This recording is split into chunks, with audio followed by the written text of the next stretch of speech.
عبده ورسوله الذي أرسله بالحق بشيرا ونذيرا وداعيا إلى الله بإذنه وسراجا منيرا فقد قال الله تعالى في كلامه المجيد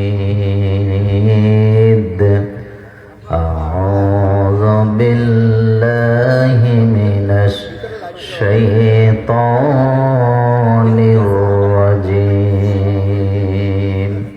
بسم الله الرحمن الرحيم إن الله وملائكته يصلون على النبي يا أيها الذين آمنوا صلوا عليه وسلموا تسليما সকলে দরুদ ইব্রাহিম পড়েন আল্লাহুম্মা সাল্লি আলা محمد وعلى آل محمد كما صليت على إبراهيم وعلى آل إبراهيم إنك حميد مجيد اللهم بارك على محمد وعلى آل محمد كما باركت على إبراهيم وعلى آل إبراهيم إنك حميد مجيد সকল প্রশংসার মালিকানা কার? আপনারা কি আল্লাহর সাথে রাগ করে আছেন? তো আল্লাহ শব্দটা আসতে হবে না জোরে হবে? একটু চিল্লায় বলেন তো, বিশাল আকাশ কার? জমিন কার? আমরা কার? আইন চলবে কার? প্রশংসা চলবে কার? সে আল্লাহর জন্য সকলে পড়েন আলহামদুলিল্লাহ রব্বানা লাকাল হামদ হামদান কাসীরান তাইয়িবান মুবারাকান ফীহি। আমরা আমাদের মনিবের দরবারে মোনাজাত করছি, আল্লাহ দয়া করে আজকের এই প্রোগ্রামটিকে আপনি কবুল করেন। এই পাড়ায়, মহল্লায়, গ্রামে, অঞ্চলে, জানা অজানা, নতুন পুরাতন, নারী পুরুষ, কালিমাগুই যত মানুষ দুনিয়া থেকে বিদায় হয়ে গেছে, আল্লাহ সকলের কবরগুলাকে আপনি জান্নাতের বাগানে পরিণত করেন। যে যত দূর থেকে এসছেন কদমে কদমে আল্লাহ নেক দান করে দেন। এই মাহফিলের আয়োজনের সাথে যারা যেই অবস্থাতে জড়িত আছেন সকলকে আপনি ক্ষমা করে দেন। আজকের এই মাহফিল আল হেরা ইসলামী সমাজ কল্যাণ পরিষদ ও আল ইসরা এডুকেশন ফাউন্ডেশনের যৌথ উদ্যোগে এটি দ্বিতীয় তাফসীরুল কোরআন মাহফিল। সভাপতিত্ব করছেন আমাদের অত্যন্ত সম্মানিত ব্যক্তি, আমাদের প্রিয়জন জনাব হযরত মাওলানা রশিদ আহমদ মজুমদার হাফিজাহুল্লাহ, প্রধান উপদেষ্টা মন্তলী আল হেরা ইসলামী সমাজ কল্যাণ পরিষদ। আমরা দোয়া করছি আল্লাহ দয়া করে আপনি আমাদের সদরে জলসার হায়াতকে লম্বা করে দেন। আজকের প্রোগ্রামে সম্মানিত মেহমান বিন্দুদের মধ্যে আছেন মাওলানা ইয়াসিন আরাফাত, একটু আগে যিনি আপনাদের সামনে কথা বলে গেছেন, আমাদের প্রিয় মানুষ। আজকের প্রোগ্রামে আরেকজন মেহমান আসবেন, আমাদের পরিচিত মুখ জনাব আব্দুল গফুর ভুইয়া। আজকের প্রোগ্রামটিতে সার্বিক তত্ত্বাবধানে আছেন আমাদের প্রিয় মাওলানা জাফর আহমদ মজুমদার, সাবেক আরবি প্রভাষক, তামিরুল মিল্লাত কামিল মাদ্রাসা টঙ্গী শাখা। আরেকজন আছেন তত্ত্বাবধানে মোহাম্মদ ইসরাফিল হাজারি, বিশিষ্ট ব্যবসায়ী দুবাই। আজকের প্রোগ্রামের সৌজন্যে আছেন আলহেরা কিডস হেভেন লাকসাম শাখা, ইসরা এডুকেশন কুমিল্লা স্কুল অ্যান্ড মাদ্রাসা, নাঙ্গলকোট, কুমিল্লা। আজকের প্রোগ্রামে আলোচনা করবেন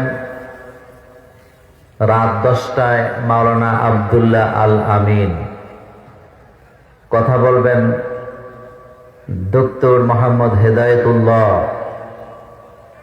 কথা বলবেন মাগরিবের পরে, যার সাথে আমার পারিবারিক সম্পর্ক, হযরত মাওলানা আরিফ বিল্লাহ সিদ্দিকী সরসিনা দরবারের ছোট পীর সাহেব হুজুর। কথা বলবেন আমাদের প্রিয়জন ডক্টর আবুল কালাম আজাদ বাশার। আসরের নামাজের পরে কথা বলবেন আমার বন্ধুবর মাওলানা আব্দুর রহিম আল মাদানী। দোয়া করছি আল্লাহ আপনি সকল আয়োজনকে কবুল করেন। একটি সুন্দর আয়োজন, সুন্দর মানুষেরা উপহার দিয়েছেন এই জাতিকে, সেজন্য আমরা তাদের জন্য দোয়া করি আল্লাহ যেন তাদের আয়োজনকে কবুল করেন।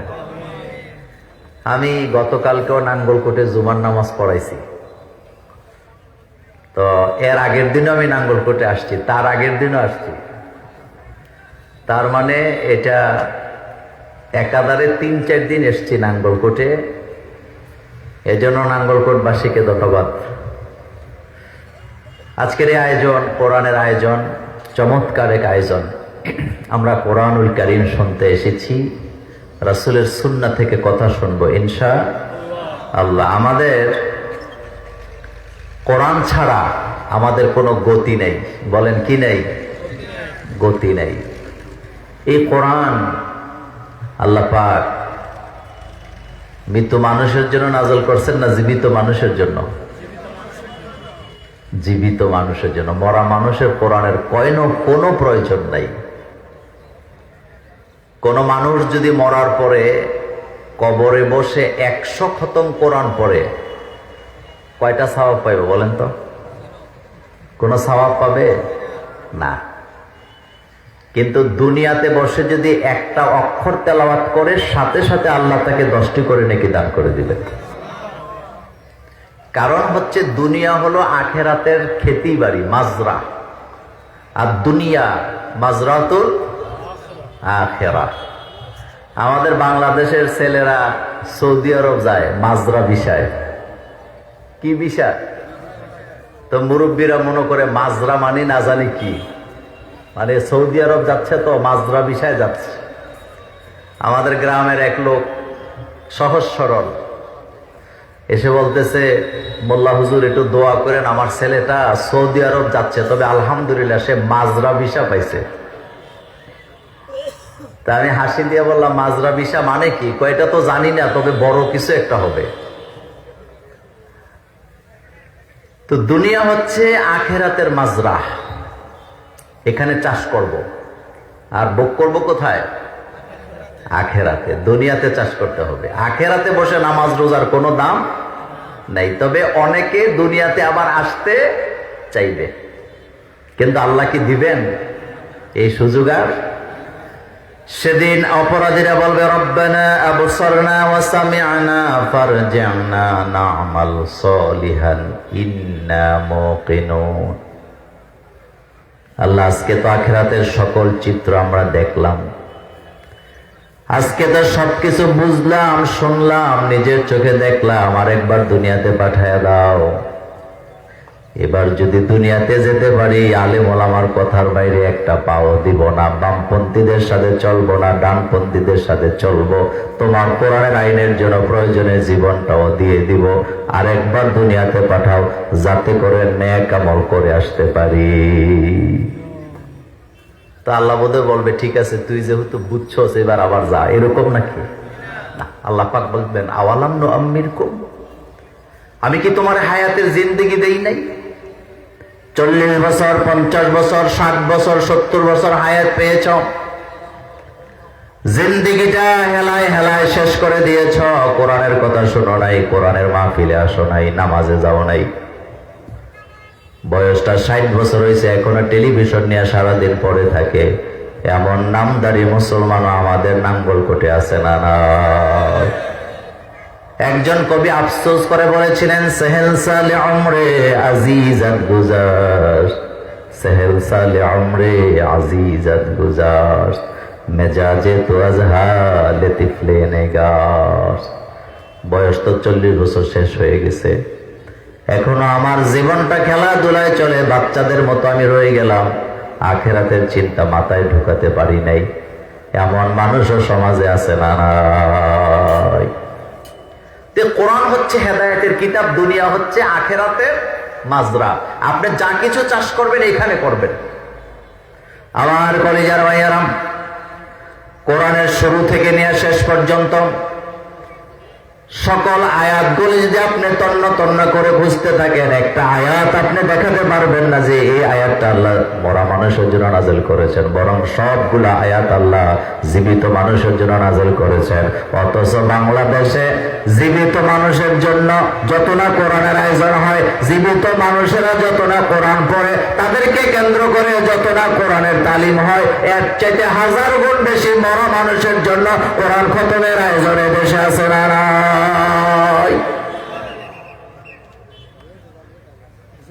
পরিবারের কেউ ইসলাম প্র্যাকটিস করে না, পর্দাও মানে না, ব্যবসা করে সুদের টাকা দিয়া, বাড়ি বানাইছে সুদের টাকা দিয়া, একজনও নামাজ পড়ে না। কিন্তু পরিবারের যখন মুরব্বিটা মারা যায়, তখন হুজুর ডাইকাইন্না কোরআন খতম দিয়া সওয়াবের আশায় আখিরাতের মুক্তি কামনা করে এমন পরিবার আমাদের বাংলাদেশে নাই। এরা হলো বড়লোক পরিবার। কি পরিবার? তা আপনার কি মনে হয়, কোরআন আসছে, মরা মানুষ মরার পরে খতম কইরা এই কোরআন দিয়ে এদেরকে জান্নাতে নেওয়ার জন্য কোরআন আসছে, এই রকমের হাদিস আজ পর্যন্ত কোন আলেম ওলামারা কোন মসজিদে বলেছেন? কোরআন খতম দিলে, মরা মানুষ মারা গেলে, মানুষ মৃত্যুর পরে কোরআন খতম দিলে উনি ভালো মানুষ, এই কথা রাসূল বলে নাই। বরং রাসূল বলেছেন, খায়রুকুম মান তাআল্লামাল কুরআন ওয়া আল্লামাহু, তোমাদের মধ্যে উত্তম সেই ব্যক্তি যে নিজে কোরআন শিক্ষা করে অন্যকে শিক্ষা দেয়। তো শিক্ষাটা কি মরা মানুষের জন্য হয় না জীবিত মানুষের জন্য হয়? তবে আপনারা যে খতম পড়ান, এতে করে আমার মতো হুজুরদের একটু লাভ আছে, আপনাদের লাভ নেই। আমাদের লাভ হইল 3টা। জোরে বলেন কয়টা? 1 নম্বরে ভালো খাবার দাবার আয়োজন আছে, 2 নম্বর কিছু হাদিয়াও আছে, আর 3 নম্বর আমি যে একটু কোরআন পড়লাম, আপনার আব্বা মারা গেছে, আপনি আমার আনছেন খতম পড়ার জন্য, তো তেলাওয়াত তো আমি করছি, সওয়াব কি আপনার হবে না আমার হবে? আমার হবে। এত বোকা মানুষ হয়? কোরআন আপনি নিজে তেলাওয়াত করবেন, কোরআন আসছে আপনাকে তেলাওয়াত করার জন্য, আর আপনি হুজুর ভাড়া করতেছেন, দোয়া করতেছেন। ছোট্ট বাচ্চা নিয়ে ইমাম সাহেব হুজুর দাওয়াতে গেছে, জিয়াফতের খানা, খাবার দাবার খুব মজাই হয়েছে। তো কোরআন খতম ঠতম দিয়ে হুজুররা মোনাজাত করবে। প্রধান হুজুর যিনি, মহল্লার মোল্লা, তিনি তার বাচ্চা নিয়ে গেছে, 7 বছরের একটা। তো বাচ্চা তো আর বুঝে না, খাবার দাবার খুব মজা হয়েছে। তো বাচ্চা ফাঁক দিয়ে জিজ্ঞেস করতেছে, আব্বা এটা কিসের খাবার, কেন খাইলাম? বাপ বলতেছে, বাবা মানুষ মারা গেছে এই জন্য খাইছো। তো বাচ্চার মাথায় ঢুকছে, দেখা যায় মানুষ মারা গেলেই খাওয়া যায়। এখন কোরআন খতম টতম দিয়ে যখন মুনাজাত ধরছে, মোনাজাত করতেছে সবাই, আল্লাহ সাহেবে দাওয়াতের আব্বা মারা গেছে উপলক্ষে কোরআন খতম, তুমি তোমার সাহেবে দাওয়াতের আব্বার কবরকে জান্নাত বানায়া দাও। আর বাচ্চা পেছন থেকে দোয়া করতেছে, আল্লাহ আবার মরুক আবার খামো, আবার মরুক আবার খামো। তার মানে বোঝা গেল মানুষ মারা গেলেই খাওয়া যায়। আমার বাংলাদেশে কিছু মানুষ আছে, মানুষ মারা গেলেই মনে করে খাবারের আয়োজনের একটা ব্যবস্থা হয়েছে, এরকম খাবার দাবার বাংলাদেশে আছে না নাই? অথচ বিশ্ব নবীকে আল্লাহ বলছেন, তাহা মা আনজালনা আলাইকাল কুরআনা লিতাশকা, নবী এই কিতাব আপনার প্রতি আমি নাযিল করেছি মানব মণ্ডলীকে অন্ধকার থেকে আলোর পথ দেখাবার জন্য। নবী আপনার প্রতি কোরআন নাযিল করেছে, তাহা মা আনজালনা আলাইকাল কুরআনা লিতাশকা, আমি এই কোরআন নাযিল করেছি আপনি ক্লেশে পড়ে যাবেন, আপনি অভাবগ্রস্ত হবেন, দুশ্চিন্তায় পতিত হবেন, ক্লেশে পতিত হবেন, এই জন্য কোরআন নাযিল করি নাই। কোরআন নাযিল করেছি মানুষের ভাগ্যের পরিবর্তন করার জন্য। এই বাংলাদেশের মানুষের ভাগ্যের পরিবর্তন হবে না ততক্ষণ, বাংলাদেশটা কোরআন দিয়ে পরিচালিত করা যাবে না যতক্ষণ। মা আনজালনা আলাইকাল কুরআনা লিতাশকা, নবী আমি তো কোরআন নাযিল করছি আপনি ক্লেশে পড়ে যাবেন এই জন্য না, আপনার ভাগ্যের পরিবর্তন করার জন্য আমি কোরআন নাযিল করেছি। সুবহানাল্লাহ। কোরআন মানুষের মর্যাদা বাড়ায় না কমায়? আরো জোরে বলেন, কেমনে বাড়ায়? কোরআন যাদের কাছে আছে তাদের মর্যাদা আছে না নাই? বাংলাদেশে যত আলেম ওলামা আছে আপনারা যে সম্মান করেন, মূল কারণ কোরআন। কথা ঠিক কিনা? আমি মাঝে মধ্যে বলি, বাংলাদেশের ডিসি, এসপি, অফিসার, সচিব, তাদের টিফিন ক্যারিয়ারে বাটি থাকে 2টা অথবা 3টা। কয়টা থাকে? একমাত্র গ্রামের ইমাম আর মুয়াজ্জিনদের টিফিন ক্যারিয়ারে বাটি থাকে 5টা। কথা কর না কেন? কয়টা? এরপরে আবার আলাদা 2টা বাটিতে তরকারির ব্যবস্থা করে দেয় আমাদের মা বোনেরা। কথা ঠিক কিনা? আচ্ছা, এটা কিসের কারণ? কোরআন। গ্রামে ইমাম সাহেবের খাবার ঘরে ঘরে আছে না নাই? কিন্তু একজন রিক্সাওয়ালা, ঠেলাওয়ালা, দিন মজুর, দিন আনতে দিন খায়, কিন্তু যেদিন ইমাম সাহেবের খাবার যায়, আপনি বলেন তো বাজার কম করে না বেশি করে? নিজের কলিজাটা ভুনা করে ইমাম আর খতিবদেরকে জনগণ খাওয়ায় শুধুমাত্র আল্লাহর কোরআনের কারণে। আমার কলিজার ভাইয়ারা, গ্রামের মহল্লার মানুষেরা হৃদয় দিয়ে কলিজা পুড়াইয়া ইমাম সাহেবদেরকে খাওয়ায় শুধুমাত্র কোরআনের কারণে। অথচ কিছু কিছু খতিব আছে মেম্বরে দাঁড়ায়া এই কোরআনের আইনের কথাটাও বলতে পারে না, এমন খতিব, এমন ইমাম আমার বাংলাদেশে আছে না? যেই কোরআনের কারণে তোমার মর্যাদা আল্লাহ বাড়ায় দিলেন, মানুষের কাছে হৃদয় উজাড় করে মানুষ ভালোবাসেন, সেই কোরআনের আইনের কথা তুমি মিম্বরে দাঁড়ায় বলতে পারো না, এই মিম্বর তোমার জন্য যোগ্যতা বহন করে না। কারণ এই মিম্বর পৃথিবীর কোন নেতা তোমাকে উপহার দেয় নাই, এই মিম্বর উপহার দিয়েছেন মুহাম্মাদুর রাসূলুল্লাহ সাল্লাল্লাহু আলাইহি সাল্লাম। পৃথিবীর যে কোনো রাজনৈতিক মঞ্চে কথা শুনাইতে টাকা লাগে। কথা বলেন, কি লাগে? আপনাদের এলাকায় বিরাট বড় নেতা আসবে, অমুক দলের তমক, টাকা কি জনগণ দেয় না নেতা উল্টা দেয়? প্যান্ডেলের খরচ নেতার, গাড়ি ভাড়া নেতার, বিরিয়ানির প্যাকেটের খরচ নেতার। এরপরে নেতা বক্তৃতা দেয়, মানুষ শুনলে শুনে, না শুনলে নাই। কিন্তু একমাত্র মিম্বর এটা দিয়েছেন মুহাম্মাদুর। মেম্বরে দাঁড়িয়ে খতিবরা যতক্ষণ কথা বলে মানুষ ততক্ষণ কথা শুনতে বাধ্য। কোনো টাকা লাগেনি। এই যে জুমার নামাজে আপনারা ঢুকেন, আপনি বলেন তো ইমাম সাহেব যতক্ষণ আলোচনা করে এখানে না শুই না কোনো উপায় আসেনি? এজন্য যারা অনেক বেশি চালাক তারা আগে আগে যায় না, তারা কয় হুজুরের বক্তৃতা শুনতাম না, শুনলে ঝামেলা আছে। কয় কেন? কয় হুজুর জানি কেমন কেমন, হুজুর জানি তো সবার পরে আইসা জুমার নামাজ পড়ে চলে যায়। এরকমের মুসল্লিও সমাজে আছে। আল্লাহ রাব্বুল আলামিন বলছেন, আলিফ লাম রা কিতাবুন আনজালনাহু ইলাইকা লিতুখরিজান নাসা মিনাজ যুলুমাতি ইলান নূর। আলিফ লাম রা কিতাবুন, এটি একটি কিতাব। আনজালনাহু ইলাইকা, নবী আপনার প্রতি আমি নাযিল করেছি, লিতুখরিজান নাসা মিনাজ যুলুমাতি ইলান নূর, যাতে করে মানব মণ্ডলীকে অন্ধকার থেকে আলোর পথ দেখাতে পারেন। এই আয়াত দলিল পেশ করে কোরআন ছাড়া মানুষকে আলোর রাস্তা দেখানো যায় না। আল ইসলামু হাক্কুন, বলেন আল ইসলামু হাক্কুন অল কুফরু বাতিলুন। আল ইসলামু নূরুন অল কুফরু জুলুমাত। ইসলাম হচ্ছে আলো। বলেন ইসলাম কি? ইসলাম হচ্ছে হক, ইসলাম হচ্ছে আলো। কুফর হচ্ছে অন্ধকার, কুফর হচ্ছে বাতিল।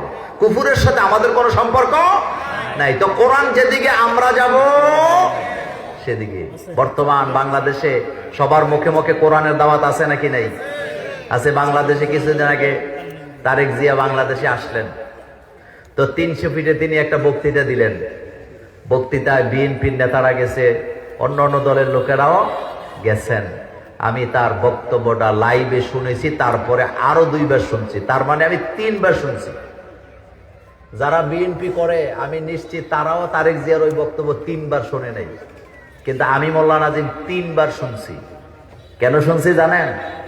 তার ওই বক্তব্যের ভিতরে একটা কথা ছিল, আগামীতে যারা বাংলাদেশে সরকার গঠন করবে ন্যায় ইনসাফের ভিত্তিতে রাসূলুল্লাহর আদর্শ দিয়ে রাষ্ট্র গঠন করবে।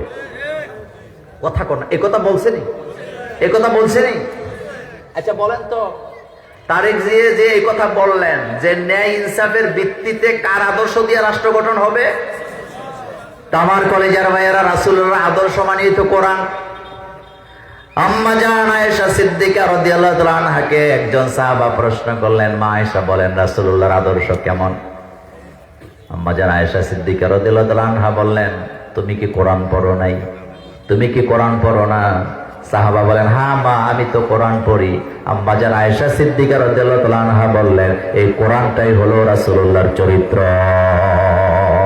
আল্লাহু আকবার! এই কোরআন হচ্ছে রাসূলুল্লাহ চরিত্র।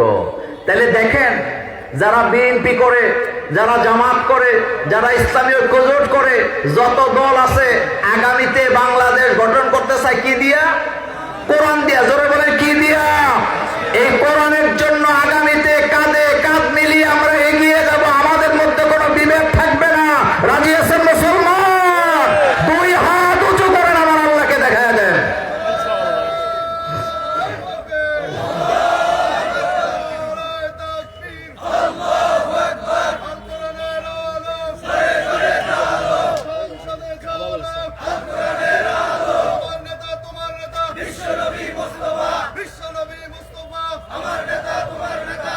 আল্লাহ পাক কবুল করুক, আমরা বলি আমিন। আমার ভাইয়েরা আসেন, আমি আমার আলোচনায় যেতে চাই। আমি খুব লম্বা কথা বলবো না, একে একে সমস্ত আলোচকেরা আসবেন, আপনারা আলোচনা শুনবেন ইনশাআল্লাহ। এটি হলো আরবি কি মাস বলেন তো? রজব মাস। ইংরেজি কি মাস? আর বাংলা? মাশাআল্লাহ, আপনারা মুরব্বীরা বলতে পারছেন। আমাদের দেশে যারা ওই যে বাংলা একাডেমি চালায়, বাংলা একাডেমির সাইনবোর্ডের মধ্যে বাংলা বানান ভুল, এরকম বাংলা আমাদের দেশে আছে নেই? আছে। তো এটি হচ্ছে রজব মাস। এই মাস থেকে রাসূল করিম সাল্লাল্লাহু আলাইহি ওয়াসাল্লাম রমজানের প্রস্তুতি নেওয়া শুরু করতেন কিনা? করতেন। রমজান হচ্ছে এক সৌন্দর্য মাস। রমজানের ব্যাপারে রাসূল দোয়া করেছেন যে আল্লাহ তুমি আমাকে রমজান পর্যন্ত কি করো? পৌঁছায়া দাও। আল্লাহুম্মা বারিক লানা ফি রজাবা ও শাবান ও বাল্লিগনা রমাদান। আল্লাহ তুমি আমাদের এই 2 মাসকে বরকতময় করো আর আমাদেরকে রমজানে পৌঁছায় দাও। সুবহানাল্লাহ। রমজান মাসে আমরা যেভাবে আল্লাহর আইনকে ফলো করি, যতটা ইখলাসের সাথে এগ্রেসিভ হইয়া, রমজানের বাইরেও যদি আমরা কোরআনের আইনের ব্যাপারে এতটা এগ্রেসিভ হইতাম, এতদিনে বাংলাদেশে পার্লামেন্টে কোরআনের আইন চালু হয়ে যেত। আমি একটা উপমা দিয়ে আলোচনাটা করি। আপনাদের এই গ্রামের নাম কি?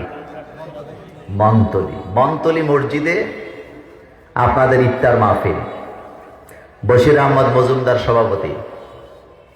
এখন 50-100 জন লোক বসে আছে। এখানে বিএনপির লোক আছে, আওয়ামী লীগের লোক আছে, জামাতে ইসলামের লোক আছে, জাতীয় পার্টির লোক আছে, হেফাজতের লোক আছে, চরমনায় লোক আছে, শশিনার লোক আছে। এমন সময় আপনাদের এই অঞ্চলের সবচেয়ে গ্রহণযোগ্য একজন ব্যক্তি তিনি আসলেন। এসে যদি বলে আমার খুব ক্ষুধা পাইছে, কিন্তু ইফতারিতে এখনো টাইম হয় নাই, 15 মিনিট বাকি আছে। কত জায়গায় তো আমরা কোরআনের আইনকে কি করি? অ্যাভয়েড করে চলি। আজকে আমার সৌজন্যে আপনারা 15 মিনিট আগে ইফতারিটা করেন, গুনাহ টুনা যা হবে এটা আমার কাঁধে, আপনাদের কোনো সমস্যা নাই। আপনারা ইফতার করতে রাজি হইবেন নি? জোরে রাজি হইবে? রাজি তো হবেনই না। সভাপতি সাহেব বলবে এটা কোনো কথা? আমরা সারাদিন কষ্ট করে রোজা রাখছি আল্লাহর জন্য, আর আপনার সৌজন্যে রোজা ভাঙবো, এটা হবে না। আপনার যদি ক্ষুধা লাগে আপনি খান, কিন্তু আমরা আপনার দলে নাই। আপনাদের নাঙ্গলকোট থানার ওসি যদি বন্দুক লইয়া আইসা বলে যে এই দেশে কোরআনের আইন, ইসলামের আইন, আল্লাহর আইন চলে না, সুতরাং আল্লাহর আইন হলো সূর্য ডুবার পরে ইফতার করা, আমি আজকে নতুন আইন ঘোষণা করলাম যে আজকে এই সূর্য ডুবার 5 মিনিট আগে ইফতার করতে হবে, না করলে সভাপতির মাথার এদিক দিয়ে গুলি করবো, এদিক দিয়ে বের করে দেব। আপনাদেরটা পরে। সভাপতি সাহেব রাজি হইব নি? কথা আসতে কয়। সভাপতি সাহেব রাজি হবে? সভাপতি তো রাজি হবে না। আপনারা দাঁড়ায় কবেন ওসি তোমার বন্দুক তোমার মুখের মধ্যে ঢুকায় দেন, কারণ অনেক কষ্ট করে রোজা রাখছি আল্লাহরে খুশি করার জন্য। তুমি গুলি একটা নয় 1 কোটি গুলিও যদি করো, আল্লাহর আইন এখানে ভঙ্গ করা হবে না। সূর্য ডুবার 1 সেকেন্ড আগে এখানে ইফতার করা হবে না। কার আইন মানার জন্য এতটা এগ্রেসিভ হইলেন বলেন তো? আরো জোরে বলেন কার? এখন আপনার কাছে আমার প্রশ্ন,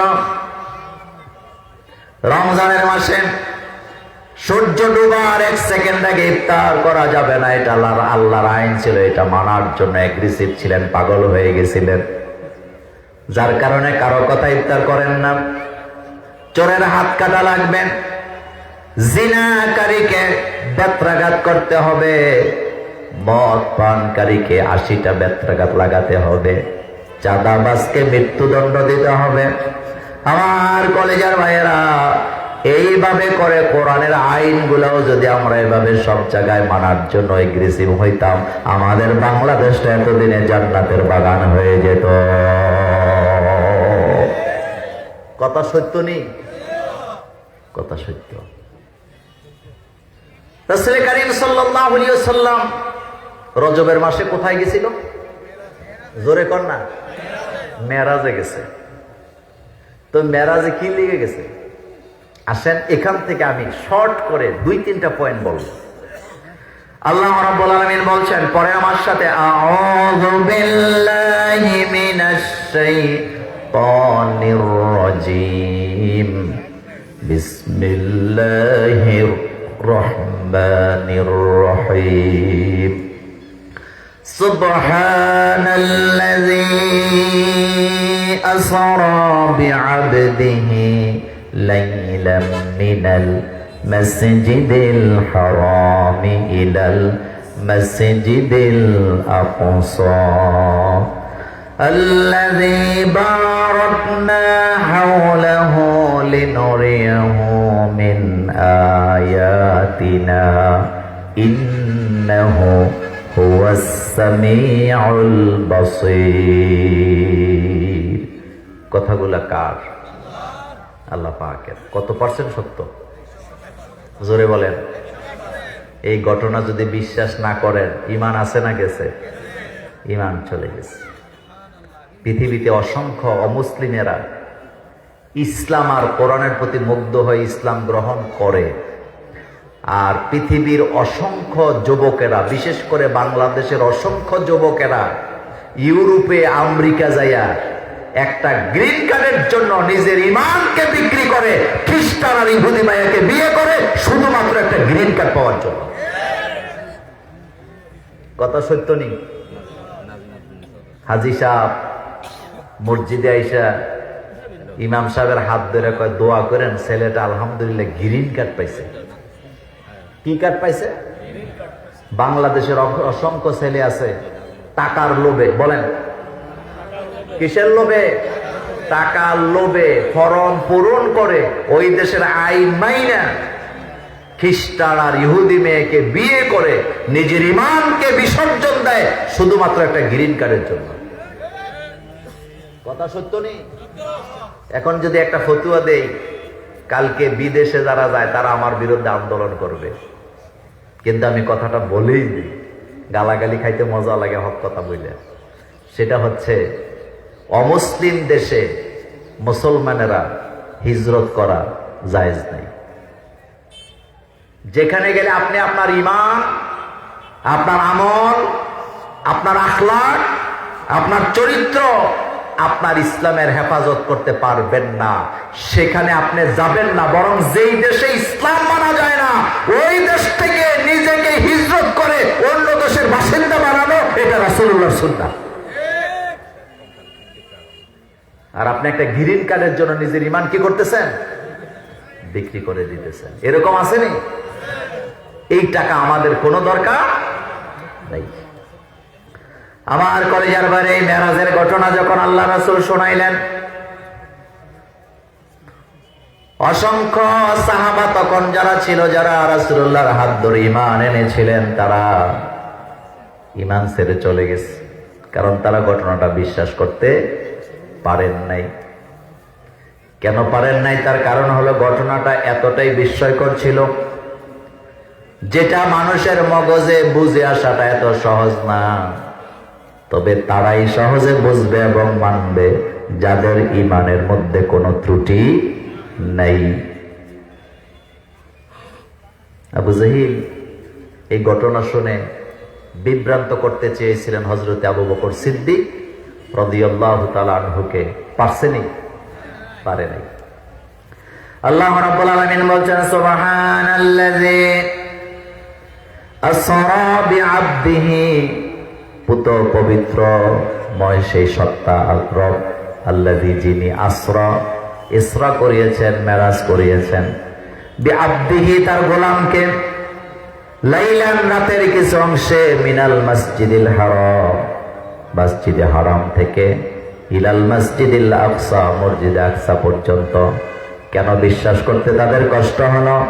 তার কারণ তখনকার সময় মসজিদে হারাম থেকে মসজিদে আকসায় যাইতে সময় লাগতো 13 দিন। 13 দিনের রাস্তা ছিল। রাসূলুল্লাহ 13 দিনের রাস্তা চোখের পলকে চলে গেছে। যখন সুবহানাল্লাহ। আমি মেরাজের ঘটনা বর্ণনা করব না, আমি মেরাজ থেকে 2-3টা পয়েন্ট আপনাদের সাথে শেয়ার করব। তো রাসূলের মেরাজ, এটা কি স্বপ্ন যুগে হয়েছে না সশরীরে হয়েছে? সশরীরে। বলেন, জোরে বলেন, কি যে হয়েছে? সশরীরে। আর ঘটনাটা ঘটাইছে কে? আল্লাহ। যিনি যা চান তাই পারেন। বলেন, যিনি যা চান তাই পারেন। আল্লাহ পারে না, এই সিফত আল্লাহর মধ্যে নাই। ইযা আরাদা শাইআন, যখন যা তিনি করতে চান, ইযা আরাদা শাইআন, যখন যা ইচ্ছা তিনি করতে চান, কোনো কিছু যখন বানাতে চান, তিনি শুধু বলেন কুন, হয়ে যাও, ফায়াকুন, সাথে সাথে হয়ে যাও। খেয়াল করেন, ইযা আরাদা শাইআন। এই যে আজকে আপনাদের এই মনতলাতে এত বড় বিশাল তাফসীর মাহফিল, এটা কি একদিনে হয়েছে নাকি? আমাদের সভাপতি সাহেব তিনি বোধহয় বলছেন যে আমি রশিদ আহমেদ মজুমদার বলছি, তুই প্যান্ডেল হয়ে যা, সাথে সাথে প্যান্ডেল হয়ে গেছে। ব্যাপারটা এমন না। কিন্তু ইযা আরাদা শাইআন, রব যখন কোনো কিছু করার জন্য এরাদা করেন, ইযা আরাদা, যখন তিনি ইচ্ছা করেন কোনো কিছু করবেন, তিনি শুধু বলেন কুন, হয়ে যাও, ফায়াকুন, সাথে সাথে হয়ে যায়। তাহলে রাসূলুল্লাহকে মেরাজে নিছে কে? এবার আসেন, রাসূলকে আল্লাহ মেরাজে নিলেন হিজরতের কিছুদিন আগে। কারণ হিজরতের পরে রাসূল সাল্লাল্লাহু আলাইহি ওয়াসাল্লাম তখন প্রেসিডেন্ট হবে, দেশ চালাবে। বলেন, কি চালাবে? সুবহানাল্লাহ। বাইজে করেন আর কি চালাবে? আরো জোরে বলেন, কি চালাবে? দেশ। তো দেশ কেমনে চালাবেন? আপনার পরিবারের নীতি কেমন হবে? আপনার শিক্ষানীতি কেমন হবে? ব্যবসা নীতি কেমন হবে? স্বরাষ্ট্রনীতি কেমন হবে? পররাষ্ট্রনীতি কেমন হবে? আব্বা নীতি কেমন হবে? আম্মা নীতি কেমন হবে? বন্ধু নীতি কেমন হবে? যারা জিনা করবে তাদের ব্যাপারে আপনি কি নীতি অবলম্বন করবেন? যারা মদ খাবে তাদের ব্যাপারে আপনি কি নীতি অবলম্বন করবেন? আপনার সমাজে যারা দুর্নীতি করবে তাদের ব্যাপারে আপনি কি নীতি অবলম্বন করবেন? এবং আপনি কিসের ভিত্তিতে রাষ্ট্র চালাবেন, এটাকে কাগজে কলমে রাসূলুল্লাহকে বুঝাবার জন্য আল্লাহ রাব্বুল আলামিন মেরাজে নিয়েছে। যেরকম সুবহানাল্লাহ। আল্লাহ পাক বলছেন, আমি মসজিদে আকসা থেকে মসজিদে হারাম থেকে মসজিদে আকসা আমার নবীকে নিলাম, আল্লাযী যিনি বারাকনা হাওলাহু চতুর্পাশ থেকে বরকতময় করেছেন, লিনুরিয়াহু মিন আয়াতিনা যাতে করে আমি আমার বান্দাকে আমার নিদর্শনগুলা দেখায় দিতে পারি। হাবিব, এতদিন আপনি জান্নাত জাহান্নামের বর্ণনা দিয়েছেন জিবরাইলের কাছে শুনে শুনে, এতদিন আপনি যত কথা বলেছেন সব শুনে শুনে বলেছিলেন। আজকের পরে আপনাকে শুনে শুনে বলতে হবে না, বরং আপনি দেখে যাইয়া তারপরে বলবেন। আপনাদের কাছে জানতে চাই, শোনা কথা দেখা কথার মধ্যে পার্থক্য আছে না নাই? আপনি একটা জিনিস দেখছেন, আরেকটা জিনিস শুনছেন, দুইটা কি এক না? এই মনতলা মাহফিলে আমি যতক্ষণ পর্যন্ত প্যান্ডেলে আসি না, আমি জানতাম না একটা প্যান্ডেল আছে, মাহফিল আছে, এতটুকু। কিন্তু প্যান্ডেলটা কোন কালারের, স্টেজটা কোন দিকে হয়েছে, স্টেজের কাপড়গুলা কি কালারের, ডাইনে কি বামে কি সামনে কি, এই জিনিসটাকে আমি আগে দেখতাম না। আল্লাহ পাক বলছেন লিনুরিয়াহু মিন আয়াতিনা, আমি আমার আয়াতগুলো নিদর্শনগুলো আপনাকে দেখায় দেব। কেন দেখাবো? কবিকে সুন্দর করে বলেছেন, শানিদা কায় বুয়াদ মানেন্দ দিদা, শানিদা কায় বুয়াদ মানেন্দ দিদা, তোরা দিদা ও ইউসুফরা শানিদা। শোনা কথা দেখা কথা কখন একরকম হয় না। মানুষ যেটা দেখে এটা সবচেয়ে ভালো বুঝতে পারে, বর্ণনা দিতে পারে। কথা বলেন ঠিক কিনা? শানিদা কায় বুয়াদ মানেন দিদা, তোরা দিদা ও ইউসুফরা শানিদা। মানুষ যেটা দেখে এটা সবচেয়ে ভালো করে বর্ণনা করতে পারে। আল্লাহু আকবার। এই জন্য আল্লাহ পাক বলছেন লিনুরিয়াহু মিন আয়াতিনা। আবু জাহেল এসে বলে, মুহাম্মদ সাল্লাল্লাহু আলাইহি ওয়াসাল্লাম, তুমি যদি মেরাজে গিয়ে থাকো তাইলে বলো তো বাইতুল মুকাদ্দাসে যে গেলা, বাইতুল মুকাদ্দাসের দরজা জানালা কয়টা, কোন দিকে কয়টা দরজা, খিলান কয়টা? আল্লাহ নবী তো এগুলা রাতের বেলা গেছে, গনে নাই। আল্লাহ নবী আকাশের দিকে তাকালেন, আল্লাহ পাক বললেন, হাবিব আকাশে তাকায় আপনি টেনশন করতে হবে না। আপনি রাতের বেলা বাইতুল মুকাদ্দাসে ঢুকছেন, এটাও সত্য। আপনি 2 রাকাত নামাজে ইমামতি করেছেন, এটাও সত্য। কিন্তু আপনি যে দরজা জানালা গড়েন নাই, এটাও আমি আল্লাহ জানি। তবে আমি আমার জিবরাইলকে পাঠিয়ে দিলাম, হাবিব আবু জাহিলরা অর্থাৎ কাফেররা আপনার কাছে জানতে চায় বাইতুল মুকাদ্দাসের দরজা জানালার সংখ্যা। আমার জিবরাইল বাইতুল মুকাদ্দাস আপনার সামনে ধরবে, ঘোরাবে, আপনি গনে গনে তাদের জবাব দিয়ে দিবেন। আল্লাহু আকবার। মেরাজ কি সশরীরে হয়েছে না স্বপ্নে হয়েছে? এখন আসেন, কেন হয়েছে? লিনুরিয়াহু। রাসূলকে আমি উম্মে হানির ঘরে ঘুমায় আছিলাম, আমারে জিবরাইলে জাগাইছে, আমারে জাগাইয়া জমজমের পানির কাছে নিয়ে গেছে, আমার সিনাটা কাটছে, ওখান থেকে আমার কলপটা বের করছে, একটা বাটির মধ্যে রাখছে, এটারে জমজমের পানি দিয়ে ধুইছে, আবার আমার ভিতরে এটা স্থাপন করছে। এবার একটা যানবাহন আনছে, আমি এটাতে বসলাম, চোখের পলকে বাইতুল মুকাদ্দাসে চলে গেলাম। আমি মেরাজের ঘটনা পুরো বলবো না, বাইতুল মুকাদ্দাসে গিয়ে আমি আমার যানবাহনটা বানলাম। সুবহানাল্লাহ কর। এই পাথরটা এখনো জেরুজালেমে আসেনি, যেটার সাথে রাসূল বানছে। আচ্ছা, বান্দার পরে রাসূল মসজিদে ঢুকছে, জিবরাইলকে আপনি নামাজ পড়াবেন, আপনি ইমাম। রাসূল বলছে, তাইলে মুক্তাদি কারা? বলছে, আপনি ইমামুল মুরসালিন, আপনার ইমামতিতে সমস্ত পয়গম্বরের আজকে নামাজ আদায় করবে। আমি নামাজ শেষ করে বের হলাম, জিবরাইল এবার আমার জন্য আরেকটা যানবাহন আনলেন, আমি সেটাতে চললাম। আমি আর জিবরাইল চোখের পলকে প্রথম আকাশের গেটের কাছে চলে গেল। কোথায় গেছে? গেটে। বলেন কোথায় গেছে? কোন আকাশের গেটে? আচ্ছা, গেট কি বন্ধ থাকে না খোলা থাকে? বন্ধ থাকে। এটা নিরাপত্তা। বলেন এটা কি?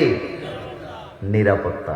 আমাদের দেশের বেদাতিরা মেরাজের ঘটনারে অপারেশন করতে করতে মেইন হাড্ডি হুড্ডি সব ফালাই দিছে। মেরাজের ব্যাপারে আপনি গুগলে ঢুকবেন, মেরাজের ব্যাপারে বুখারীতে একটা লম্বা হাদিস আছে, যেটা আমি এখন আপনাকে এক টুকরো শোনাচ্ছি। কয়টা হাদিস আছে? বিশাল একটা হাদিস। রাসূল নিজের মুখে বলতেছেন, মেরাজ কি রাসূল সশরীরে হয়েছে না? তো রাসূল বলতেছেন কিভাবে মেরাজ? আল্লাহ নবী বলেন, গেটের কাছে যাওয়ার পরে জিবরাইল আমিন কড়া নাড়া দিলেন। কি নাড়া দিছে? গেটের মধ্যে কড়া আছে না নাই? কড়ার নাড়া দেওয়ার সাথে সাথে গেটের ভিতর থেকে ফেরেশতারা জিজ্ঞেস করলেন, মান আনতা, আপনি কে? জিবরাইল আমিন হচ্ছে ফেরেশতাদের সর্দার, অথচ গেট খোলা নাই, গেটের দরজা লাগানো, গেট ভিতর থেকে তালা দেওয়া। প্রশ্ন করছে ভিতর থেকে আপনি কে? 1 সেকেন্ড জিবরাইল দেরি করে নাই নিজের পরিচয় দিতে। পরিচয় দিলেন, আনা জিবরাইল, আমি জিবরাইল, আমি জিবরাইল। প্রশ্ন এখনো শেষ হয় না, এবার জিজ্ঞেস করতেছে, অমাম মাহাকা, আপনার সাথে কে? জিবরাইল বললেন, মুহাম্মাদুর রাসূলুল্লাহ সাল্লাল্লাহু আলাইহি ওয়াসাল্লাম। প্রশ্ন এখনো শেষ হয় নাই, 3 নম্বরে প্রশ্ন করছে, আপনার সাথে যে মুহাম্মদ সাল্লাল্লাহু আলাইহি ওয়াসাল্লাম আসছেন, মুহাম্মদ সাল্লাল্লাহু আলাইহি ওয়াসাল্লাম কি আল্লাহর দরবারে দাওয়াত দেওয়া হয়েছে নাকি? জিবরাইল কয়, হ্যাঁ দাওয়াত দেওয়া হয়েছে। রাসূল কয়, বলার সাথে সাথে দরজা খুলে দেওয়া হলো। এখানে রাষ্ট্রীয় নিরাপত্তা শিক্ষা দেওয়া হচ্ছে আমার কলেজের ভাইয়েরা। বর্ডার যদি সংরক্ষণ করা না যায়, বর্ডারের নিরাপত্তা যদি নিশ্চিত করা না যায়, অপরাধীরা অপরাধ ঘটায় বর্ডারের ওই পাশে চলে যায়, আর ওই পাশ থেকে গাজার পোটলা, ইয়াবার পোটলা, ফেন্সিডালের পোটলা বাংলাদেশে আসে নাকি আসে না? এখানে জিবরাইল আমিন রাসূলুল্লাহর মর্যাদা কমানোর কথা আসে নাই, যে গেট বন্ধ ছিল তাদের মর্যাদা কমছে, ব্যাপারটা এমন নয়। নিরাপত্তা ব্যবস্থাটা কেমন হবে সেটা শিক্ষা দেওয়া হচ্ছে। অনুমতি ছাড়া মন্ত্রী মিনিস্টারকে কক্সবাজার থেকে পরীক্ষা ছাড়া নিরীক্ষা ছাড়া ঢাকায় আসতে দিলে হতে পারে তার পিএসেরা, ড্রাইভারেরা, সঙ্গীরা ইয়াবা ট্যাবলেট নিয়ে ঢাকার শহর চলে যাবে। কক্সবাজারের টেকনাফে মিটিং হবে, প্রধানমন্ত্রী যাবে, প্রেসিডেন্ট যাবে, স্বরাষ্ট্রমন্ত্রী যাবে, পররাষ্ট্রমন্ত্রী যাবে, খাদ্যমন্ত্রী যাবে, পেট মন্ত্রীরাও যাবে। প্রত্যেকটা গাড়ির সামনে নিজের দলের ব্যানার আছে না নাই? আছে। যখন পুলিশেরা দেখে তাদের ব্যানার, এখন আর গাড়ি চেক কথা বল না কেন, গাড়ি চেক করে না। হাজার হাজার মানুষ টেকনাফে মিটিং করলো। টেকনাফ হইল বাংলাদেশের ইয়াবার রাজধানী। কথা কর না কেন, কিসের রাজধানী? জোরে কর না, কিসের রাজধানী? আমি মোল্লা নাজিম জানি, আবার মনে মনে কেন ব্যবসা করেন নাকি? আমি সেখানে যাই, ওখানে রোহিঙ্গাও আছে, বাংলাদেশিও আছে। বাংলাদেশিরা আমাকে আফসোস করে বলেছে, মোল্লা ভাই, রোহিঙ্গারা যারা আমাদের এখানে আসছেন তাদের মধ্যে 2-1 জন, সবাই খারাপ না, তাদের কারণে বাজারের বড় মাছটাও কিনতে পারি না। বললাম কেন? এগুলা ইয়াবা ব্যবসা করে, টাকা 2 নাম্বারই, বাজারে যায় সবচেয়ে বড় মাছটা কিনে। আমি বললাম প্রশাসনের লোকেরা কি জানে না? বাগযোগ করে খায়। কি করে খায়? গোশ এখন আর বাংলাদেশে নাই। কথা কেনা? আপনাদের ইউনিয়নের নাম কি? রায়কোটের ইউনিয়ন কাউন্সিল অফিসে বোধহয় ঘোষ চলে না। একটা জন্ম নিবন্ধন আনতে টাকা লাগেনি? কথা আসতে কোন কেন লাগে না? আবার দেবেন ভোটার আইডিতে নাম ভুল করছে তারা, খেসারত দিবেন আপনি। খেসারত দিবেন তো কাদেরকে দেওয়া হয়? এই সব গাঁজাখোরদের দিছে কম্পিউটার টিপার জন্য। হাতে 14 গোষ্ঠীর দিকে কম্পিউটার জানে না। দলীয় কর্মী 5000 রে দিছে, 5000 ভোটার লিস্ট তুই করবি। হেতে দৈন্তা স্বরে তালিব বাস বানাইছে, মদিনা নয়রে দৈন্তান্ন বানাইছে। কার নাম কি? আমেনা বেগম রে জামানা বেগম বানাইয়া পুরা জাতিকে একটা বিভ্রান্তিতে তারা ফেলে দিয়েছে। এদের জুতা দিয়া মালা বানাইয়া গলা পরে ঘুরানোর দরকার আছে। আমি বাংলাদেশের নাগরিক, আমার বাপ নাগরিক, আমার মা নাগরিক, আমার দাদা নাগরিক, আমার দাদি নাগরিক, আমার 14 গোষ্ঠী এখানকার নাগরিক। অথচ পাসপোর্ট করতে গেলে পুলিশের একটা রিপোর্ট দিতে 1000 টাকা চায়। কথা কন না কেন? চাই কিনা? কিছুদিন আগে আমার পাসপোর্ট রিনিউ করতে হবে, তা আমার বাড়ি কুমিল্লা তিতাস থানা, 2-3 বছর আগের কথা। এখন আমার এই রিপোর্ট গেছে তিতাসে, তিতাস থানা থেকে এটা পাঠাইছে আমার গ্রামে। গ্রামের যেতে দায়িত্ব, নাম বললাম না আর কি, পদরা কি বুঝেন তো, হেতে ফাইল নিয়ে গেছে মেম্বারের কাছে, হেতে আর ফাইল খুলে নাই, হেতে প্যাকেট নিয়ে মেম্বারে বলছে ধরেন এই ফাইলটা, এটা একটা পাসপোর্টের রিপোর্ট, 1000 টাকা নিয়ে। কত নিয়েন? কথা কেন বাঙালি, কত? 1000। তো মেম্বার কথা বলতে বলতে এক পর্যায়ে খামটা খুলছে, খুইলাই উপরে দিয়ে আমার ছবি।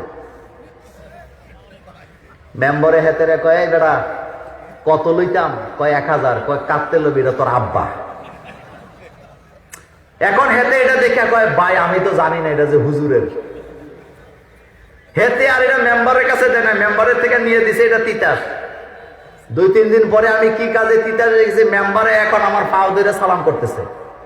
কি এর মধ্যে ধরে? তো পায়ে ধরে সালাম করা যাওয়া যাচ্ছে নি? আমি হেরে টান দিয়ে উঠে বুকের মধ্যে লাগাইছি, কয় হুজুর অন্যায় করে রয়েছি, মাফ করে দেন। আমি কই কি অন্যায় করছো? আমি তো কিছুই জানি না। কই এই ঘটনা। তা আমি মোল্লা নাজিম দেখে আমাকে ছেড়ে দিবেন, আরেকজনকে কষ্ট দিবেন, এমনটা হওয়া উচিত? আইন সবার জন্য, জোরে বলেন সবার জন্য। আচ্ছা বলেন তারেক জিয়ার আইডি কার্ড হয়েছে কয় ঘন্টায়? কথা কর না কেন? এটা আমাদের হিংসা না, আমাদের গর্ব যে আমরা ইচ্ছা করলে 1 ঘন্টায় আইডি কার্ড করতে। কথা কর না কেন? 1 ঘন্টায় আইডি কার্ড করতে। তো যেই জাতি তারেক জিয়ার আইডি কার্ড 1 ঘন্টায় করতে পারে, সেই জাতি মন্তলা গ্রামে জামাল উদ্দিনের আইডি কার্ড 1 ঘন্টায় করে দিতে হবে। এখানে কোনো কনসিডার করা যাবে না, কারণ আইন সবার জন্য। কি এখন টেকনাফ থেকে রওনা দিছে মন্ত্রী মিনিস্টাররা মিটিং শেষ করে। টেকনাফ হলো ইয়াবার রাজ্য। কথা বলেন কিসের রাজ্য? এখন গাড়িগুলা ওই যে কি লাগাইছে সামনে, হ্যাঁ ব্যানার লাগাইছে, দলীয় ব্যানার লাগায় ঢাকার দিকে যাচ্ছে। পুলিশকে এগুলা চেক করে না ছেড়ে দেয়? ছেড়ে দেয় না। আর এই সুযোগে টেকনাফের ইয়াবা ঢাকা শহরের রাজধানীতে চলে যায়। এই কথাটা এখানে শিক্ষা দেওয়া হচ্ছে। দরজা কি খোলা থাকবে না বন্ধ থাকবে? আর যখন কেউ জিজ্ঞেস করবে এখানে কে, সাথে সাথে নাম বলবেন, এটা সুন্নত। বলেন কি বলবেন? আল্লাহ রাসূল একজনকে জিজ্ঞেস করছিলেন এখানে কে?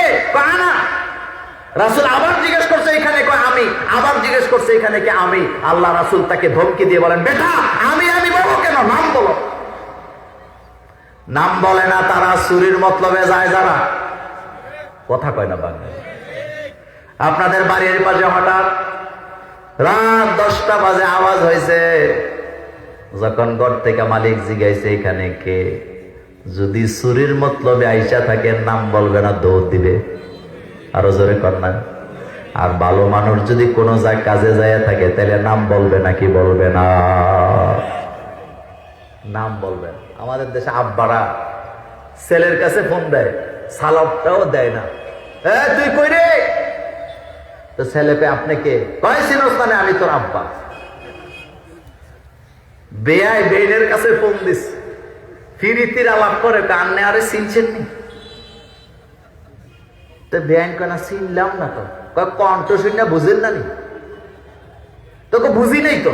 কয় এখনো চিনছেন না নি? কইতে কইতে 2 মিনিট নেই। কয় মিনিট? তো 2 মিনিট কেন গেল? আপনার উচিত ছিল আপনি ফোনটা দিয়ে বলবেন আসসালামু আলাইকুম ওয়া রাহমাতুল্লাহ, আমি মোল্লা নাজিম বলছি। এখন আর কোনো গন্ডগোল আসেনি। কিন্তু আপনি যে নাটকটি করেন এগুলা করেনি। মাঝে মাঝে আপনাদের এই নাঙ্গল করতে গিয়ে আমার ফোন দিয়ে হুজুর আরে চিনছেন নি? তা আপনার আমার চিনার দরকার, আপনি কে নাম বলে? এটা সুন্নাত। বলেন এটা কি? আরো জানেন না এটা কি? তবে নাম তারা বলে না যারা মানুষের বাড়িতে উকি ঝুঁকি দিয়া গোপন কথা শোনে। মানুষের বাড়িতে ফাঁক দিয়া উকি মারে চোখ দিয়া, এরকমের লোক আমাদের এই এলাকায় নাই। তাদের একটা শাস্তি ইসলামে আছে নাকি নাই? সেই শাস্তিটা কি? রাসূল বলেছেন যারা মানুষের বাড়িতে চোখ দিয়া উকি ঝুঁকি মারে, আমি মুহাম্মদ সাল্লাল্লাহু আলাইহি ওয়াসাল্লামের হাতে যদি তোমরা একটা বল্লম দাও, আমি ওই বল্লমটা দিয়ে তার চোখটাকে জখমের মতো অন্ধ বানায় দেব। মানুষের বাড়িতে উকি মারস কেন? এটা দয়াল নবীর কথা। বলেন কার কথা? খালি জিলাপির ওয়াজ করলে সারবে না। রাসূলকে আমার হাতে যদি বল্লম থাকে, বলেন কি বল্লম চিনেন তো আপনারা? এটা মুহাম্মদ সাল্লাল্লাহু আলাইহি ওয়াসাল্লামের হাদিস। রাসূল বলতেছে আমার হাতে যদি একটা বল্লম থাকে, আর যারা মানুষের বাড়িতে উকি দেয়, উকি দিয়ে কি দেখে?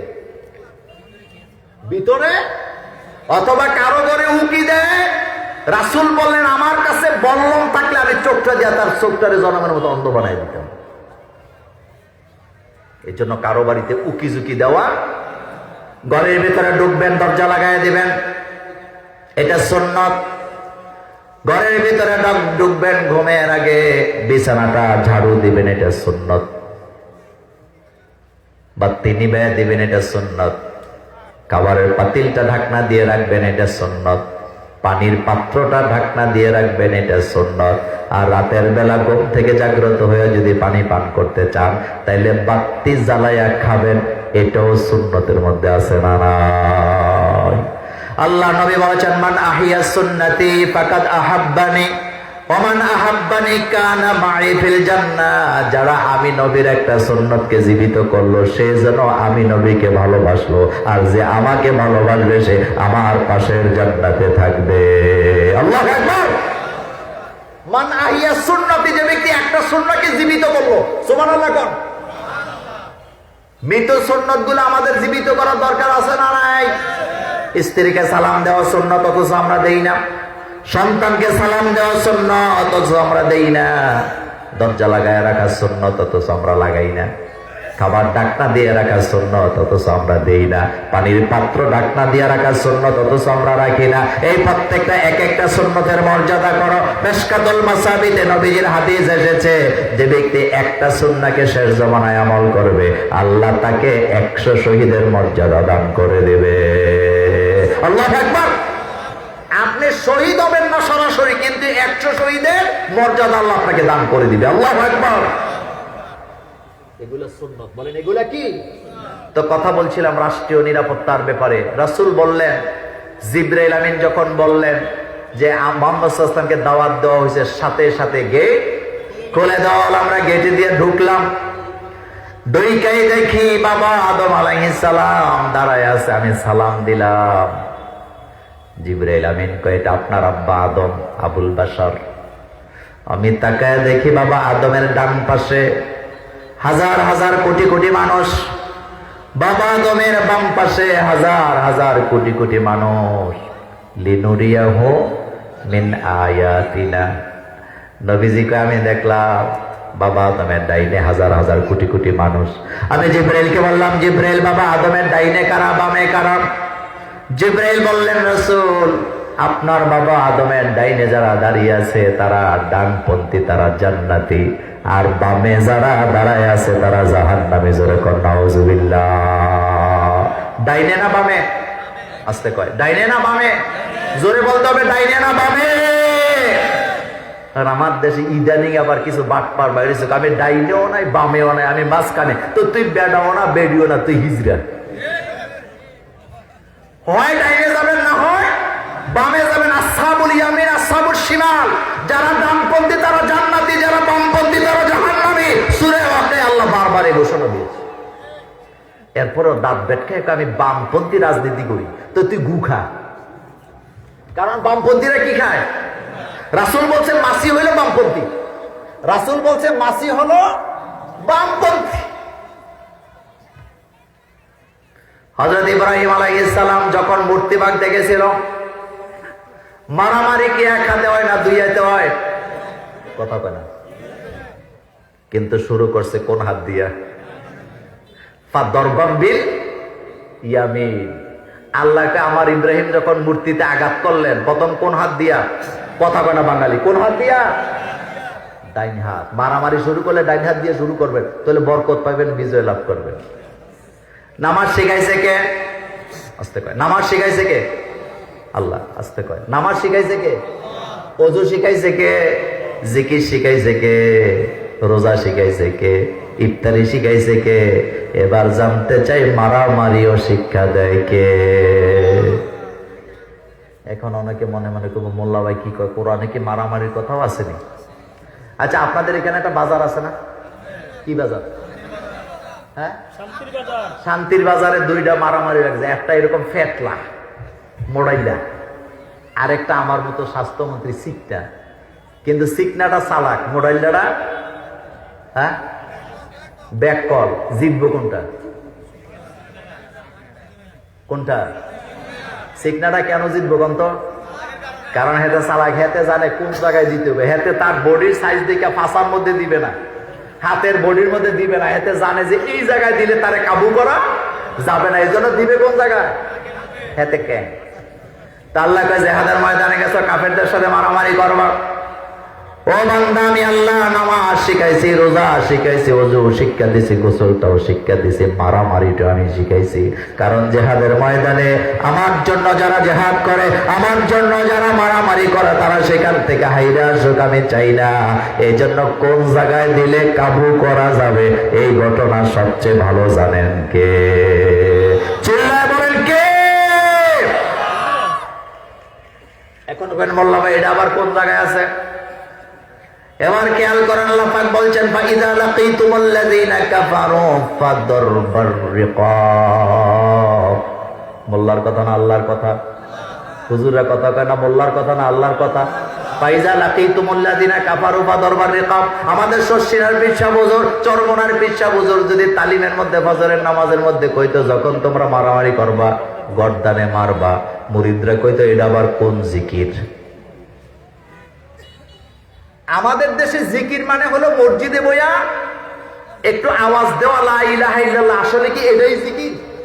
না, জিকিরের ব্যাখ্যা দেওয়ার সময় আমার এখানে নাই, কিন্তু আমি কথা বুঝাচ্ছিলাম যে আল্লাহ আমাদেরকে নামাজ শিক্ষা দিয়েছে, সেই আল্লাহ জিহাদের ময়দানে মারামারি করতে যে কোন জায়গায় আঘাত করতে হবে সেটাও আমার আল্লাহ শিক্ষা দিয়েছেন। ফাইদা লাকিতুমুল্লাযীনা কাফারু ফাদরবা রিকাব। কোন জায়গায় মারো? কোন জায়গায় মারো?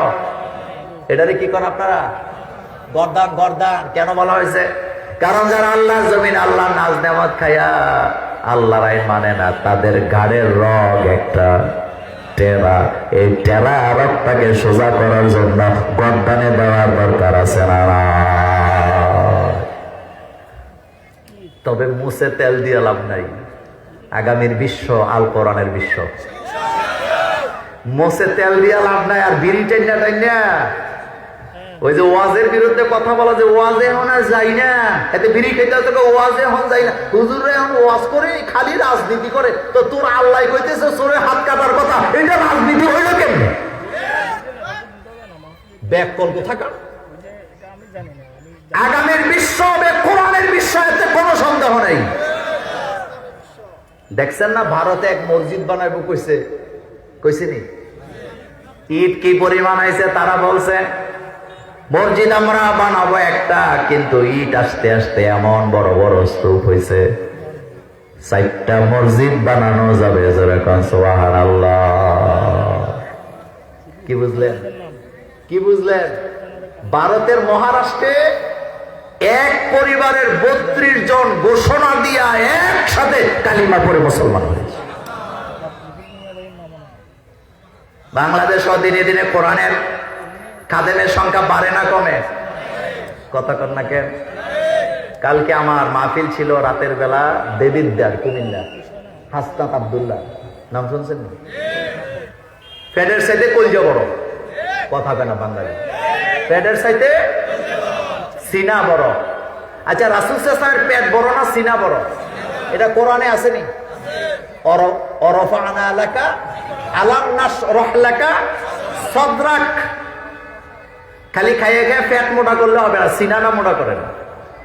আল্লাহ কোরআনের কোথাও বলে নাই যে আমি নবীদের পেট মোটা করছি। আল্লাহ সব জায়গায় বলছে আমি নবীদের সিনাটাকে প্রশস্ত করছি।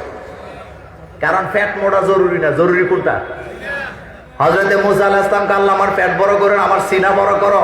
রব্বি ইশরাহ লি, কথা না বাঙালি, রব্বি ইশরাহ লি। মুসা আলাইহিস সালাম কি পেট মোটা চাইছে নাকি বুক মোটা চাইছে?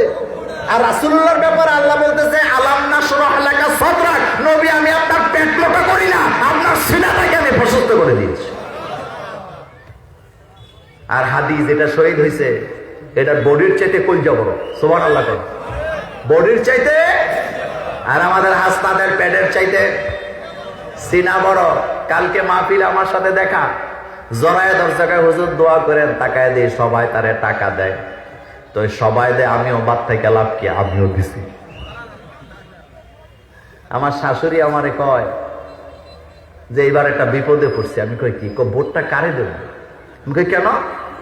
একদিকে দাঁড়াইছে সাইফুল ইসলাম শহীদ, আরেক দিকে দাঁড়াইছে হাসনাত আব্দুল্লাহ, কারে দিতাম? তা আমি কই ইনশাল্লাহ অপেক্ষা করেন, আল্লাহ একটা ব্যবস্থা করে দিবে। এখন ব্যবস্থা হয়েছে নি? কথা কয় না, ব্যবস্থা হয়েছে নি? এখন সাইফুল ইসলাম শহীদ কয় এখন আপনারা হাসপাত্রে দেন, কারণ আমার দল যা বলছে আমিও তা।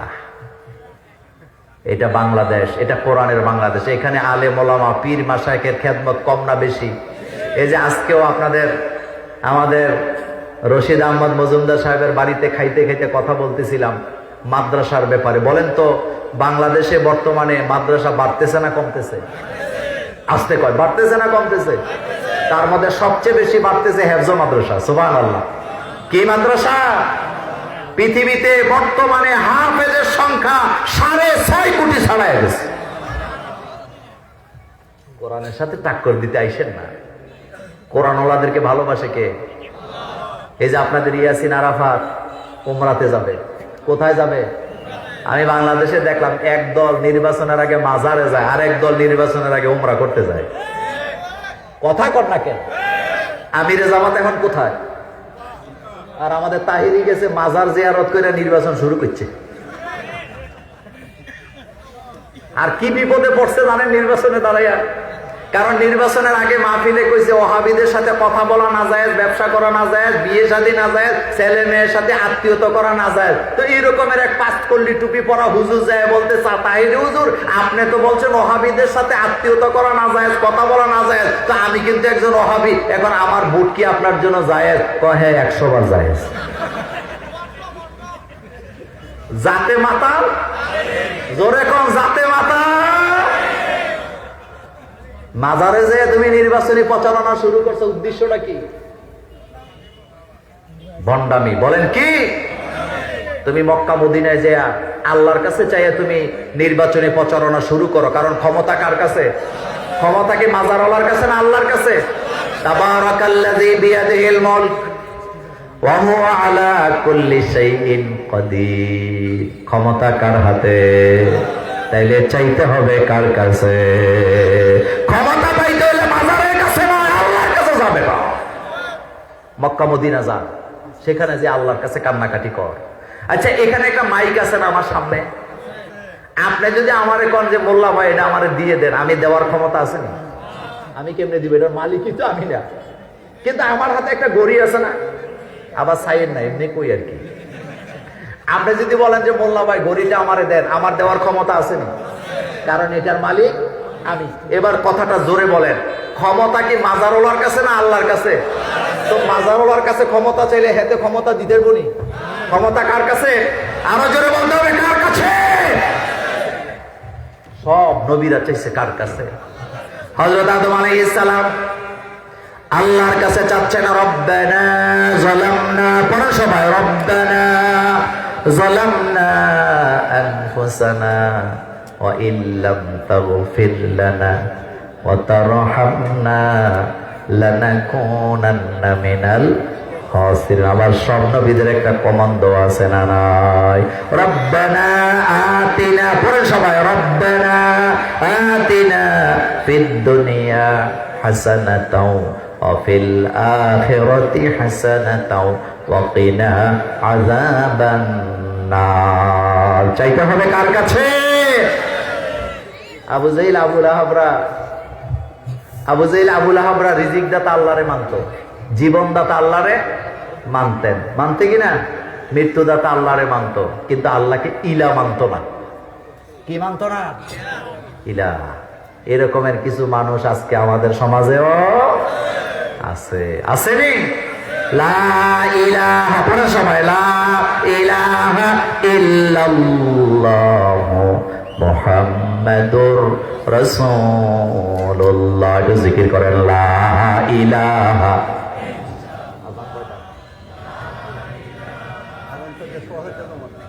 নামাজ পড়ে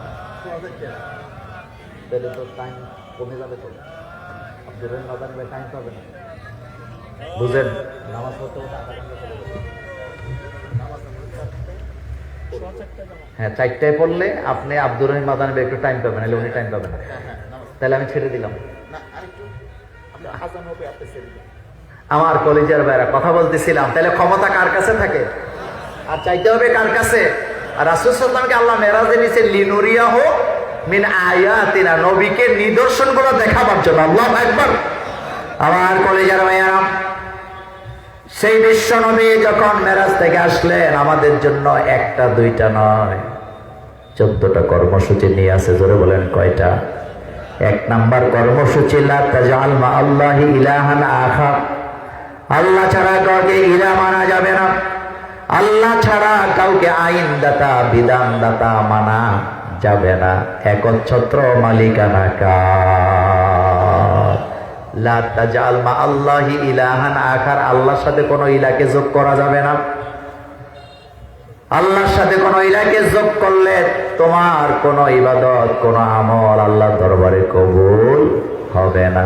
আল্লাহ হচ্ছেন এক। কুল হুয়াল্লাহু আহাদ, বলো সবাই, কুল হুয়াল্লাহু আহাদ আল্লাহুস সামাদ লাম ইয়ালিদ ওয়া লাম ইউলাদ ওয়া লাম ইয়াকুল লাহু কুফুয়ান আহাদ। কুল হুয়াল্লাহু আহাদ। নবী আপনি বলেন আল্লাহ হচ্ছেন এক, তিনি বেনিয়াজ, তার কোনো শরীক নেই, তিনি কারো কাছ থেকে ক্ষমতা নেওয়া লাগে না, তিনি সর্বময় ক্ষমতার মালিক। সুবহানাল্লাহ। তিনি সর্বময়। এই জন্য আমরা স্লোগান দেই লিল্লাহে, আস্তে কর, লিল্লাহে নারায়ে। এটার সাথে বেঈমানি করলে তোমার দাঁত থাকবে না, এটার সাথে বেঈমানি করলে তোমার দাঁত থাকবে না। জগন্নাথ বিশ্ববিদ্যালয়ে এই স্লোগান দিয়া, এই স্লোগানটাই তো দিছিল নাকি? কিন্তু এই স্লোগানের বিরোধিতা করার কারণে যারা স্লোগান দিছে, আল্লাহ তাদের মর্যাদা আকাশচুম্বী করে দিয়েছে। সুতরাং আমরা যতদিন দুনিয়াতে বেঁচে থাকবো ইসলামের পক্ষে থাকবো ইনশাআল্লাহ। আল্লাহ আমাদের সকলকে কবুল করুন। নামাজের পরে আপনারা সকলে বসে যাবেন। আল্লামা আব্দুর রহিম আল মাদানী হাফিজাহুল্লাহ তিনি কথা বলবেন। আমার সাথে আবারও দেখা হবে, এখানেই নামাজ হবে, আবারও ভবিষ্যতে দেখা হবে অন্য কোনো দিন অন্য কোনো বিষয় নিয়ে। আল্লাহ আমাদের সকলকে কবুল করুন। আসসালামু আলাইকুম ওয়া রাহমাতুল্লাহি ওয়া বারাকাতুহু।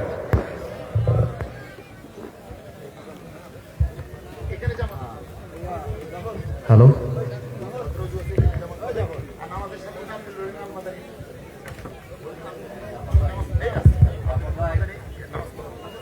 আলহামদুলিল্লাহ, আমরা গুরুত্বপূর্ণ আলোচনা শুনেছি মাওলানা মোল্লা নাজিমউদ্দিন হাফিজাহুল্লাহর কাছ থেকে। আসরের নামাজ এখানে অনুষ্ঠিত হবে, আর নামাজের পরপরই আলোচনা করবেন বিশিষ্ট ইসলামী চিন্তাবিদ মুফাসসিরে কুরআন হযরত মাওলানা আব্দুর রহিম আল মাদানী হাফিজাহুল্লাহ। আসরের নামাজের পরপরই তিনি কিন্তু স্টেজে চলে আসবেন। আমরা ওযু করে মাঠের মধ্যে কিন্তু নামাজ পড়ব। এ মুহূর্তে আজান দেওয়া হচ্ছে।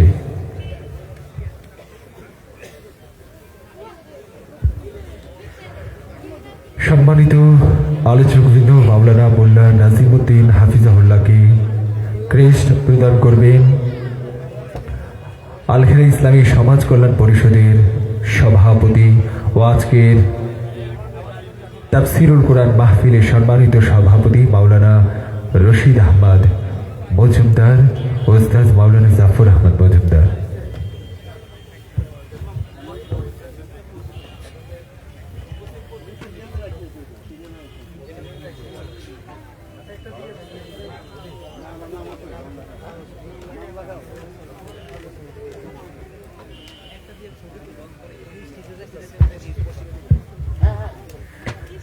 সম্মানিত বক্তা মাওলানা মোল্লা নাজিমউদ্দিন হাতে ক্রেস্ট তুলে দিচ্ছেন ওস্তাদ মাওলানা জাফর আহমদ মজুমদার ও আজকের তাফসিরুল কোরআন মাহফিলের সম্মানিত সভাপতি মাওলানা রশিদ আহমদ মজুমদার।